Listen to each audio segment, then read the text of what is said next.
Some phone calls seem harmless, but they mark the beginning of a calculated betrayal. I never imagined that a single ping on my phone screen would unravel into a meticulously planned setup that sent chills down my spine. A familiar voice rang out, sweet as honey but with a blade hidden beneath. "Hey sis, I just need a little favor." I should have known the moment they didn't say exactly what the favor was, but 10 years of being the good daughter blinded me. It wasn't the first time I helped, but never had I felt so much like a walking wallet. If only I had known what they were hiding, I wouldn't have sent the money so quickly. My name is Victoria Lane. I'm 34 years old, single, and currently the CEO of an organic food manufacturing company in Portland, Oregon. My job is so busy that I honestly can't remember the last time I went on vacation. My family lives in Seattle, and I've kept the habit of calling them on weekends, visiting occasionally, or sending some financial support to my parents, something I've done since I graduated college. One Wednesday morning, while I was reviewing reports to prepare for an investor meeting, my phone rang. It was Lily, my 27-year-old sister with 2 young kids, working part-time at a local bakery. I answered and put it on speaker while typing away. "Hey Vic, are you super busy? I have something urgent to tell you, but it's actually really exciting." I squinted at the screen and motioned to my assistant to wait outside the door. "Make it quick, I'm in the middle of work." "Okay, straight to the point. We're planning a huge surprise birthday party for Mom's 65th. Big, like extravagant. Everyone's pitching in to make it special. Are you in?" "Of course, it's Mom's birthday. I'll chip in. How much are we talking?" I replied, smiling a little, thinking it was just another family gathering like every other year. "We're thinking around $2,500 each, but if you could help a bit more, we could book an even better place. This resort is absolutely stunning." I froze. $2,500? That was more than 3 times what I'd ever spent on a vacation for myself. I frowned slightly but kept my tone light. "A resort? You mean a hotel party? Which resort?" "Don't worry, we've got it covered, just send the money to Emma, Mom's gonna be so touched." Lily dodged the question with forced enthusiasm. A flicker of doubt crossed my mind, but I got swept back into the usual routine. "All right, I'll transfer it this afternoon. Just make sure to send me the details and schedule so I can plan ahead. Oh, and take the week off if you can, okay? We'll need you around during that time." "A week? Why so long?" "You know, some prep work, cleanup, helping out a bit. Plus, you could use the break. It's been ages since you went anywhere." Something didn't sit right. A birthday party that needed a full week off? But before I could question it, Lily brushed it off with a soft laugh, and hung up after I promised to send the money. I couldn't focus the rest of the day. Even with deadlines looming, something about Lily's tone felt off. But just like all the other times, I pushed the feeling aside, opened my banking app and transferred $2,800 to Emma, our 30-year-old cousin who works as a preschool teacher and typically handles family event planning. Just a few seconds. One tap. One button. And I had handed over my money and time to a plan I knew nothing about. I didn't realize that transfer was my ticket to the most polished betrayal I've ever experienced. 3 weeks after Lily's call, I drove to Seattle for a family dinner, something I once saw as a warm tradition, though this time my gut was uneasy. My parents' cream-colored wooden house looked the same. The warm glow through the windows felt fake now, like a sweet coating hiding something far more sinister. As I stepped in, the noise from kids and the laughter from the dining room hit me. The smell of herb-roasted chicken and fresh apple pie filled the air. Everyone was there. My parents, Mr. and Mrs. Lane, my cousin Emma, 33, Lily and her kids, and even Aunt Jen, who rarely shows up. After a few polite greetings, I realized something was off. Everyone clearly knew something I didn't. There was this buzzing excitement in the air. Side glances exchanged like secret messages. I sat down, eyes on Lily, silently asking for an explanation. She busied herself with the mashed potatoes, avoiding me. Just as I was piecing things together, Emma suddenly put her fork down and announced proudly, It's official! We got the tickets! Mom, pack something warm. Snowy mountains, here we come. The whole table erupted in cheers. My mom gasped with joy. My dad chuckled, already talking about ski rentals. Rachel showed off a resort catalog, and Emma went on about spas, hot springs, and cabins with fireplaces in the pines. I sat frozen. Wait, what resort? What's going on? I asked, trying to stay calm, but my voice trembled. The table fell dead silent. The laughter, the clinking cutlery, gone. My mom gently set down her glass, then turned to me with the syrupy tone I've always hated. Honey, we mean, all of us are spending a week at Silver Pines Mountain Lodge for Mom's birthday. I stared at them all. You booked the tickets, the resort, without telling me? Lily shrugged. We figured you already knew. I mean, you did send the money, right? I sat speechless. And I'm coming too? Lily laughed like I'd said something ridiculous. Well, actually, we were hoping you could help with something small while we're there. My eyes narrowed. What exactly? Emma cut in, voice sweet as syrup but sharp as glass.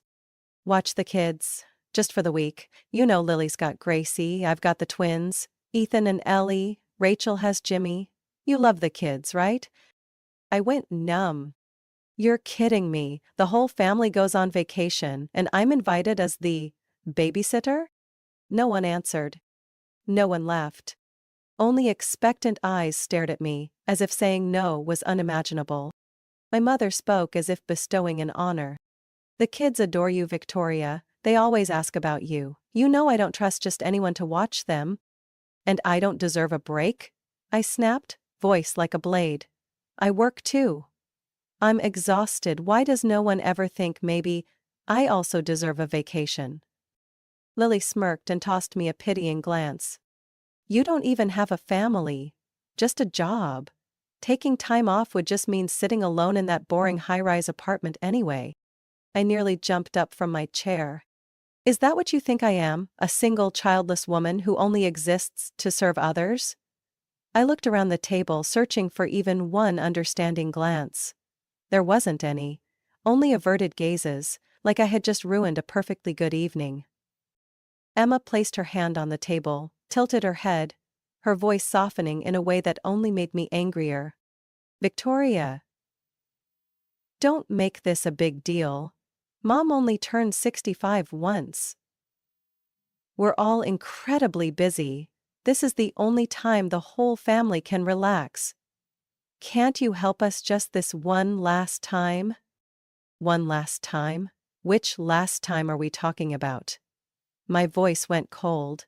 The time I skipped my summer break to stay home with Lily's feverish kid? Or when I canceled a business trip to help Emma after Ethan broke his arm? Or the dozens of weekends I gave up living my own life? The entire table went silent. This time, really silent. No one argued. No one apologized. They just stared at me like I was the selfish one. I pushed my chair back, stood up, heart pounding. Not a shadow. I'm not your free babysitter. And I'm not a walking bank either. I turned and walked out of the house. What was once called home now felt like a stage where I no longer had a role to play. Behind me, I heard my mother's voice, low and weary, like she was used to me always coming back. She's just upset, she always comes back, she always does. But this time, I didn't. And they had no idea they had just shattered something that could never be repaired.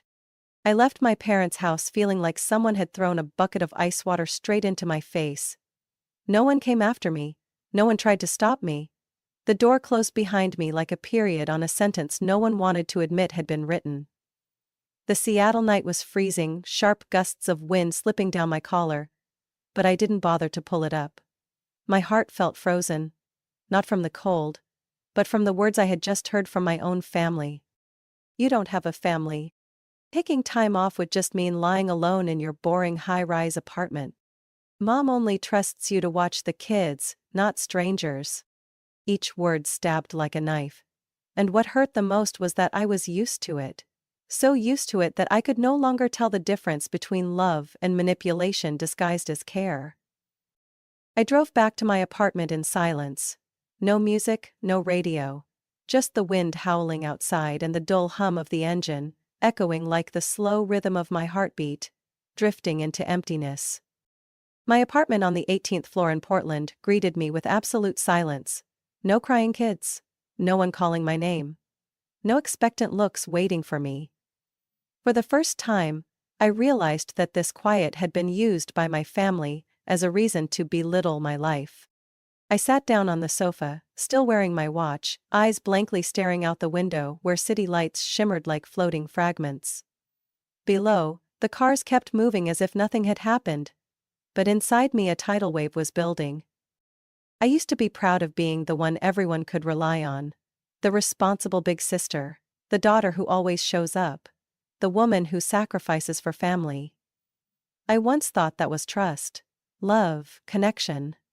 But tonight, for the first time, I realized. They didn't choose me because they loved me. They chose me because I always said yes. Because I never said no. I closed my eyes, and like a reflex, memories came flooding back. Painfully clear. I was 20, just starting my internship at a food company. Lily had just had her first baby.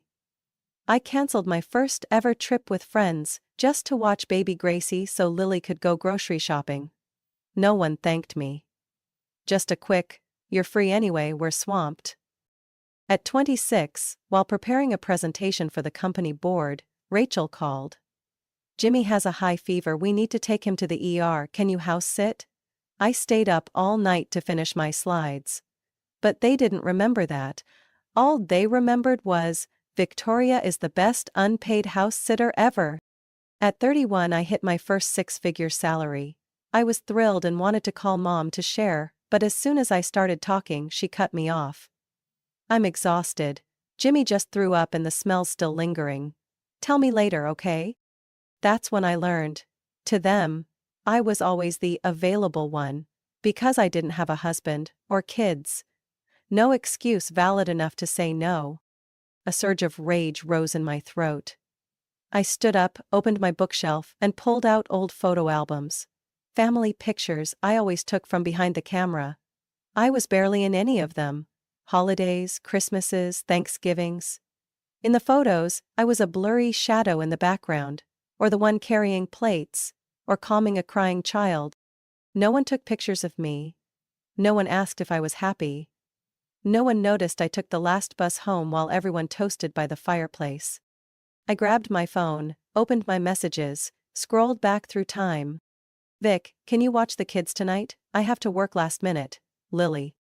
"Hey, our power's out, the kids are scared, can we crash at your place?" Emma. "Can you pick Jimmy up for me? I'm stuck." Rachel. I started typing a scathing reply, but then deleted it. I didn't need to lash out. I needed the truth. And the truth was, I only mattered when I did things for them. They didn't know how many promotions I turned down to stay close. How much money I poured into Emma's tuition when she lost her job. That I once dreamed of having a family, but buried that dream, exhausted by endless, nameless responsibilities. I had punished myself for years, thinking I was selfish if I ever said no. But tonight, when I heard the words, "You don't even have a family to need a vacation," it hit me like a hammer. I wasn't selfish, I was human, a human with limits. And I had finally reached mine. I stood up and closed my heart to the noise from my family, not because I didn't love them, but because I had to learn to love myself first. The next morning I woke up with an unfamiliar sense of clarity. No more confusion. No more guilt gnawing at me every time I thought of saying no. This time, I would do it the mature, clear, respectful way. The way I always believed families should treat one another. I brewed a black coffee, opened my laptop, and started searching. In under an hour, I had contacted 3 professional childcare companies in Seattle. All had certified staff, background checks, even liability insurance and resort nanny services. I reviewed each profile. One stood out. Marissa, 29, a graduate in early childhood education, with 7 years of experience. She had previously worked at Yellowstone Resort, caring for children from large family groups. I picked her immediately. The weekly fee was $1,400. Cheap, compared to the money I had already sent that ungrateful bunch. I picked up the phone and dialed my mom. She answered on the third ring. "Victoria?" Her voice was as gentle as ever, but I could sense hesitation, like she knew this wasn't just a casual weather check call. I took a deep breath. "Mom, I've made my decision. I won't be watching the kids on vacation. But I've hired someone. A certified nanny with a clean background. I'm willing to pay the full cost." The line went quiet for 3 seconds. I counted every heartbeat. "Victoria!" Her voice dropped low, like she was speaking to a child who had just made a foolish mistake. "You know I can't relax letting a stranger watch my grandkids. They're used to you. They love you. I can't hand them over to someone who's not family. But you can't keep expecting me to sacrifice over and over just because I don't have a family of my own, to use as an excuse." My voice lost its softness. It came out tight. Each word like a compressed bullet. "You're overreacting. I'm just setting boundaries." I didn't even get to say more. She hung up. That cold click rang in my ears like a trapdoor slamming shut. Not even 2 minutes later my phone rang again. It was Lily. I still picked up. I still had patience. "What do you mean hiring a nanny? Are you trying to ruin the whole trip?" "I'm just finding a solution. A fair one, so everyone gets to relax, including me." "Fair? Don't throw that word around, Vic. You never understood what family even means. You've lived alone for too long. Guess you've gotten used to being selfish. Haven't you?" My heart ached. But I kept my voice steady. Selfish is expecting someone else to sacrifice without ever asking if they agree. Lily scoffed on the other end. "If you wanted to say no, just say it. Don't pretend to be righteous. Don't fake kindness when you're really just dodging responsibility. I have no obligation to carry burdens that others created. You've never been a mother, so you don't understand. But the kids need you, Mom needs you, the whole family needs you, and all you think about is yourself. You're such a disappointment." She hung up. I sat frozen, fingers clenched, around the phone. "You're such a disappointment." A phrase I once feared the most, and now, hearing it, it didn't hurt the way I thought it would. I felt relieved. Because finally the mask had come off. That night, I got a message from Emma. Short, but ice cold. "If you didn't want to help, fine. But don't act like you're noble just because you threw money at us and called it done. That's not how family works." I stared at the screen. Family. That word used to mean warm dinners, comforting hugs, sharing and understanding. But now family meant demands, secret arrangements. It meant I was assigned the role of sacrificer. And when I dared to say no, I became the villain. I put the phone down and opened the window. The night wind rushed in, carrying the scent of smoke and cold air. The city still sparkled like tiny fires. Each light, a family, a life. A choice. I thought about their upcoming vacation. They'd load the suitcases, zip up their coats, laugh together, believing everything was set. Believing Victoria will manage like she always does. But this time, they'll stand at my door, and no one will answer. The next afternoon I was in a meeting with the HR team when my phone started vibrating non-stop. Lily's name flashed on the screen 4 times in a row. I silenced it, trying to focus, but deep down, I knew a storm was coming. And I wasn't wrong. Less than 2 minutes after leaving the meeting room, the phone rang for the 5th time. This time it was Emma. I declined. Then came a text. "Mom's been crying all morning. Are you proud of yourself?" Before I could respond, Lily called again, and this time I answered. "Victoria, who do you think you are?" she screamed before I could even speak. I winced, walked out of the hallway and into the cold air outside. "Lily, if you want to have a conversation, lower your voice. If you just want to vent, I'm hanging up. You just ruined the entire family vacation and you want calm?" Do you know how much we've had to redo? Everyone's freaking out. Do you even have a heart? I gripped the phone tighter, trying to keep my breathing even. I didn't ruin anything. I just refused to be forced into being the babysitter, and I offered a perfectly reasonable alternative. Not everyone has as much free time as you. We have husbands, kids, lives. You wouldn't understand. You live alone, you never have to think about anyone else. I bit my lip, blood rushing to my head. So, for the past 10 years, when I helped you, babysitting, lending money, canceling my own plans, was that not thinking about others? Lily laughed bitterly, her tone dripping with disdain. That was your duty. You're the oldest. You have no strings attached. You think we wanted to ask you? I almost laughed. She had just called my sacrifices a duty, as if I were a public utility, something to be used when convenient. If you call exploitation a duty, then I guess I'd been wrong to stay silent for so long.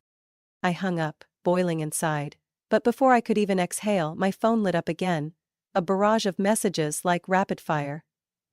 Emma, you once said you always put family first. You've gone back on your word. Rachel, remember last year when I watered your plants for a week? I never brought it up. Now you refuse to watch a few kids and just walk away like nothing happened. Aunt Jen, you've really hurt your mom, the whole family is disappointed in you. I read each line as if someone was squeezing my chest. The people I once thought were closest to me were now lining up to guilt-trip me, twist the facts, and drag me down. I'm not ungrateful, but they've turned my kindness into a tool for control. The more I read, the clearer it became. They never saw me as an equal.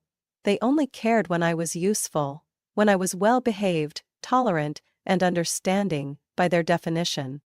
The final message came from Mom. It wasn't long, but it was colder than the snow outside the window.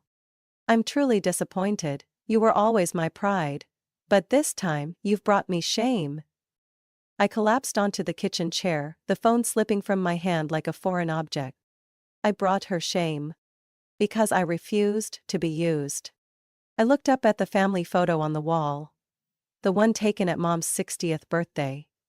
I was at the very end, adjusting Ethan's collar. Emma's son, who was 3 at the time.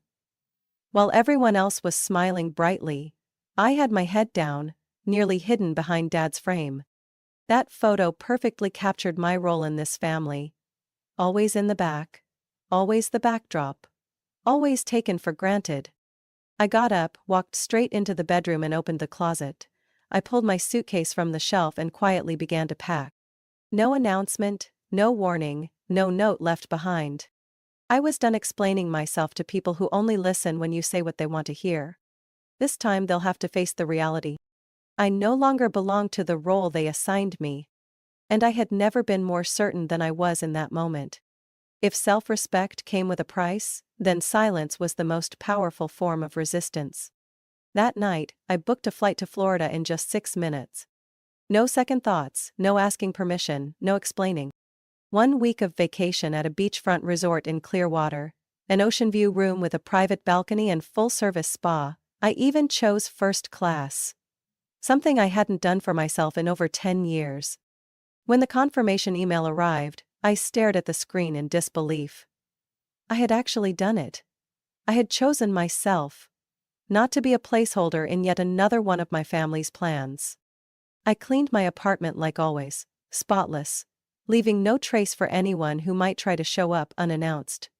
I locked all the windows, unplugged every electronic device, took out the trash, scrubbed every glass in the sink. No notes, no whiteboard with babysitting instructions. No meal schedules, no toys, no extra pillows. Just a quiet, empty home, securely locked. And me, walking away from it, as if walking out of the past. The next morning I took a cab to the airport. My small suitcase rattled against the pavement as I wore a flowy maxi dress, wide-brimmed hat, and sunglasses.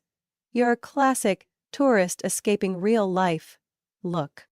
I didn't tell anyone in the family. Didn't answer a single call on the way to the airport. I turned off my phone as the plane took off, and for the first time in my life, I felt such relief, it nearly brought me to tears. No crying kids. No one calling my name for help. No toxic messages filled with blame. Just the wind brushing past the wings and a glass of white wine offered by a smiling flight attendant. I landed in Florida under the soft midday sun. Not humid, not suffocating. Just the salty ocean breeze soaking into my skin. The taxi drove me straight to the beachfront resort, where white sand stretched endlessly, and waves rolled in a calm, rhythmic lullaby. My room was on the 4th floor, balcony facing the sea, with a lounge chair waiting for a woman who had just broken free from the invisible chains she once mistook for love. I walked in, dropped my suitcase, and flung open the balcony doors. I wanted to shout to the ocean, "I'm not anyone's puppet anymore." That first evening, I dined at a restaurant right on the sand. I ordered grilled lobster, a glass of Sauvignon Blanc, and lemon mousse. I ate slowly, not because I was waiting on someone or had to rush home to a crying child. I was simply savoring me. Meanwhile, nearly 2,000 miles away, a very different scene was unfolding in front of my Portland apartment. At exactly 9 o'clock in the morning, as scheduled, though I had never been informed, Rachel, Lily, and Emma arrived one by one, each with luggage and children in tow. 5 kids under the age of 8 wailed from exhaustion after being up early and crammed into cars. Lily rang the bell, non-stop. Emma pounded the door like she meant to shatter the glass. Rachel started calling. 3 times, 5, then 8. No one answered. Messages followed. Lily, Victoria, I'm at your door. Are you going to open? Emma, the kids are getting cranky. If mom finds out you overslept, you're dead. Rachel, is this some kind of joke? Call me back now. A few minutes later. Lily, you're not home? Where are you? Emma, you said not babysitting, not vanishing. Rachel, oh my God, don't tell me you actually went somewhere. We already booked everything. And then the true panic set in. Emma, Lily's crying. Jimmy just threw up. Ellie wants to go home. Ethan keeps asking for Aunt Vic. Rachel, what you're doing is cruel. No one treats family like this. Lily, mom's freaking out. She can't reach you. Where are you? I didn't read those messages at the time. I was soaking in an infinity pool, cocktail in hand, jazz playing in my headphones. I laughed out loud at the image of all of them standing on the sidewalk, bags in hand, panicked because their default helper was nowhere to be found. It wasn't cruelty. It was the first time they had to confront a world without me. No Victoria to carry the burden. No Victoria to be the emotional cushion. No Victoria to clean up the mess they created. That night, I watched the sun dip into the horizon. Brilliant orange streaks lighting up the ocean. I sat alone, but I didn't feel lonely. I felt free. For the first time in my life, I realized I didn't need anyone's permission to live by my own worth. I returned to Portland after a radiant week in Florida, sun-kissed and filled with a sense of freedom I'd never dared to imagine before. The apartment was exactly as I'd left it. Clean, quiet, and above all, mine. I didn't turn on my phone right away. I wanted to hold on to that peace just a little longer. At least until I unpacked. But that peace didn't last 20 minutes. A furious banging shook the door, each thud like a threat. I hadn't even made it to the hallway when I heard the lock turning. The door flew open. My mother, Helen Lane, marched in first, face flushed, followed by Lily and Emma, all 3 like a violent storm, searching for something to destroy. Do you have any idea what the hell you did, Victoria? Mom yelled before even noticing me standing frozen in the living room. I turned and asked coldly. Did you just use the emergency key? You drove this whole family insane for an entire week. No calls, no answer, no door open. You left those kids out in the cold with bags and no warning. Emma stepped forward, pointing straight at me. You ruined Mom's vacation, you disappeared without a word, and I had to deal with 5 kids. Lily broke out in stress rashes. Lily lunged forward, eyes burning. Do you know how much we prepared? We booked tickets, packed everything, and what did you do? Vanish. Everything fell apart. Mike and John both bailed and I had to stay and watch the kids when I'm the one who needed a break. I stood in the center of the living room, arms crossed, face unreadable. They screamed like I was a criminal, like I had betrayed the nation. They didn't know, or refused to admit, that all I did was refuse to be exploited. And how many times before that did I sacrifice so you could rest? How many times did I cancel plans and take on responsibilities no one asked me if I agreed to? But you used to do it happily, Emma shot back. You used to say family is everything. I used to believe that, until I realized family only meant me serving while all of you gave the orders. My mother stepped up close, her eyes red. You made me cry. You disappointed me, Victoria. I looked straight into her eyes. You're disappointed because I dared to live for myself? Because I'm no longer a robot that says yes to everything? Then for the first time in my life, I'm proud to disappoint you. The air in the room turned to ice. Lily's jaw dropped. Emma clenched her fists. None of them could believe that I, the one who always kept silent, had just pushed back. I went on, voice steady. You're not mad because I disappeared. You're mad because I didn't follow the script. Because I didn't obediently sacrifice. You're not mad because I lacked responsibility. You're mad because I'm no longer your shared property. You talk like we've never done anything for you. Lily screamed. Remember who took you to the ER that year? Who helped you move? Yes, a few times, but have I ever not repaid you tenfold? When I lent you money to buy a car? When I watched your kids for a month so you could go back to school? When I paid Emma's tuition while she was unemployed? Or when I moved back into mom and dad's for 3 months just to take care of mom after surgery? How many of those do you even remember? The room fell into an uncomfortable silence. No one had an answer. No one could look me in the eye.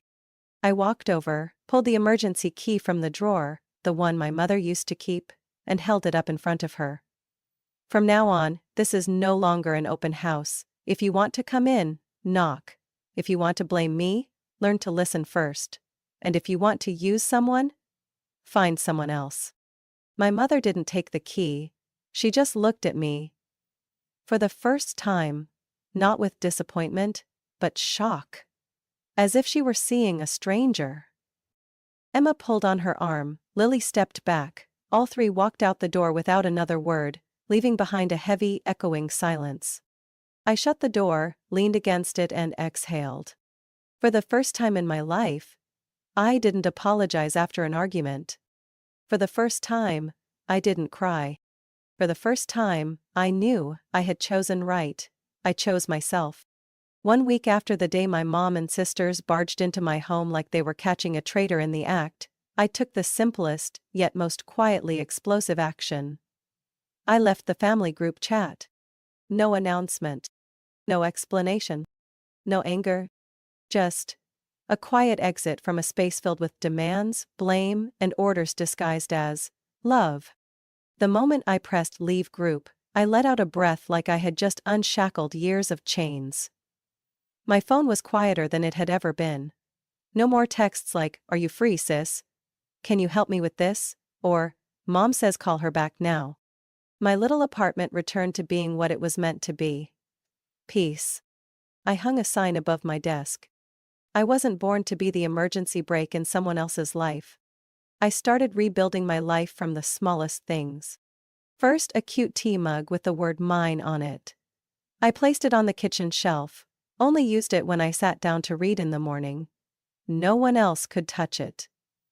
No more lipstick-stained cups left by uninvited guests helping themselves to my coffee. Then, I signed up for a book club at the corner cafe, one I'd passed by hundreds of times but never entered because I was babysitting for my sister, Mom needed me to come home, or Rachel asked me to house sit again. The first meeting was on a sunny Saturday morning. I arrived early, picked a seat by the window, ordered a latte and a croissant. No one knew me as the oldest sister. No one brought up Mom's birthday. No one asked, "So, when are you getting married?" Just people who loved books, silence, and personal space. And I felt at home. A week later, I got a promo email from a travel agency. Spring in Europe, 14 days. Paris, Florence, Vienna. Without thinking, I booked it. I didn't forward the itinerary to the family email. Didn't ask if anyone needed me to stay. Didn't check if it clashed with any child's birthday. I looked in the mirror and said, I no longer live on standby. From now on, I follow my calendar. Each night, I came home and cooked for myself. Not for anyone else, not because someone asked me to, but because I wanted to care for myself the way I used to care for a family that never returned the favor. I learned to say no, a short word I once spent years avoiding. One time, Emma texted me privately, no apology, just, the kids keep asking about Aunt Vic. If you miss them, maybe you can video call? I stared at the message for 10 minutes, then I typed, I miss the kids. But I don't miss being treated like free childcare. No one replied. And I didn't wait. One afternoon in early April, while sipping tea on my balcony, I came across a Facebook post from Lily. Family is where you're always welcome, unless you refuse to sacrifice. It had dozens of sympathetic comments beneath it. I smiled. No bitterness. No resentment. Because now I understood. I didn't need to justify myself to people who had already cast me as the villain, simply for choosing myself. Compassion doesn't mean letting people walk all over your boundaries. And love is never about obligation. On a breezy evening, I wrote a letter. Never sent. Just a way to release everything I'd held in for so long. Old Victoria lived to be accepted. New Victoria lives to be herself. If one day family truly wants to understand me, they'll have to knock. And this time, I will hold the key. I folded the letter and tucked it into the drawer right next to my plane ticket to Paris.